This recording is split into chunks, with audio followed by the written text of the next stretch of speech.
একটা না একটা ঝামেলা হইবই। আর তোর কপালটা তো ভালো কি লিগা? কে তোর কপালের কি হিসা আবার? এই যে তোর ইটালি ভিসাটা আয়া পড়ছে, আমারটা আহে নাই। আরে বেটা তোরটাও তো আইবো, এমন তো না তোরটা মাইর গেছে গা, হয়তো বা একটু সময় লাগবো। না বেটা, আমারটা মনে হয় আইবো না।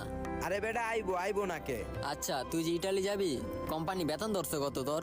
আমারে তো কইছে নতুন অবস্থায় 70 দিব, পরে আস্তে আস্তে আবার বাড়াইবো। হ্যাঁ কি 70,000 টাকা নতুন অবস্থায়? তোর তো মামা কপাল খুললা গেছে রে, পুরাই চান কপাল। আরে সবই তো দোয়া। কিন্তু আমি বুঝতেছি না আমার লগে এরকম একই লিগা। ছোটবেলার থেকেই সবসময় আমার লগে ঝামেলা হয়, প্রত্যেকটা জায়গায় আমি ধরা খাই। কি আর করবি, ছোটবেলাতেই তোর কপাল খারাপ। তুই আর আমি এক লগে কাগজপাতি জমা দিলাম, তোরটা হয়ে গেল, আমারটা হইলো না। আমারটা আমার ভাই একটু সাহায্য করছে, আবার ফ্যামিলির সবাই সাহায্য করছে, এই কারণে আমারটা তাড়াতাড়ি হয়ে গেছে। তুই এই জায়গায় কি করতে আসছস? তোর না বাসে থাকতে কইছি, ওর লগে একটু কথা কইতাছি। যা বাসে যা। আর এদিকে হন, তোরে না